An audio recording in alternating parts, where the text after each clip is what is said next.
നമ്മുടെ ആശുപത്രി വളരെ മനോഹരമായ 4 ഓപ്പറേഷൻ തിയേറ്ററുകളുള്ള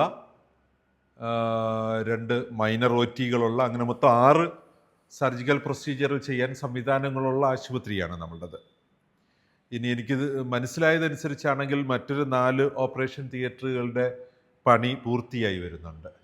സോ അങ്ങനെ ഒരു സർജറിക്ക് വളരെയധികം ഇമ്പോർട്ടൻസ് കൊടുക്കുന്ന ഒരു സ്ഥലത്ത് നിന്നുകൊണ്ട് ഞാൻ ഈ ഒരു വിഷയത്തെക്കുറിച്ച് സംസാരിക്കുമ്പോൾ വളരെ കൃത്യമായി നമുക്ക് പറയാനുള്ളത് ഇവിടെ എല്ലാം നമ്മൾ ഇമ്പോർട്ടൻസ് കൊടുക്കുന്ന ഒരു കാര്യമുണ്ട്.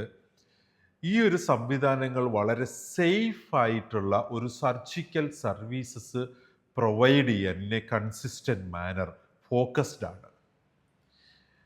നമ്മുടെ ഹോസ്പിറ്റലിനകത്തെ ഓരോ ട്രീറ്റ്മെൻറ്റും കൃത്യമായ സ്റ്റാൻഡേർഡ്സ്, ഗൈഡ് ലൈൻസ് അല്ലെങ്കിൽ സൗണ്ട് ക്ലിനിക്കൽ പ്രാക്ടീസസിനാൽ ഗവേൺ ചെയ്യപ്പെട്ടാണ് മുമ്പോട്ട് പോകുന്നത്. ഇത്രയേ ഉള്ളൂ.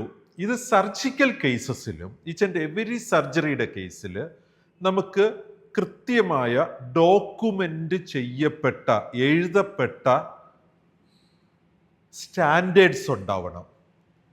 COP care of patients 14A surgical services are provided in a consistent and safe manor.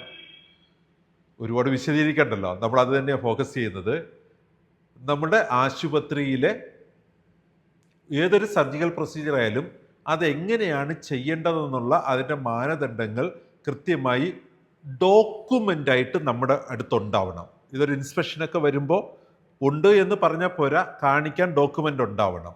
Paper തപ്പി നടക്കണ്ട. നമ്മുടെ GO ഓഫീസിനകത്ത് ഈ ഡോക്യുമെൻറ്റ്സ് എല്ലാം ചെയ്യാനായിട്ട് ഗ്രേപ്സ് പ്രൊവിഷൻ തന്നിട്ടുണ്ട്. സോ ഈച്ച് ആൻഡ് എവരി പ്രൊസീജിയേഴ്സിൻ്റെ ഗൈഡൻസ്, ഗൈഡ് ലൈൻസ് നമുക്ക് ഡോക്യുമെൻ്റ് ചെയ്യപ്പെടണം.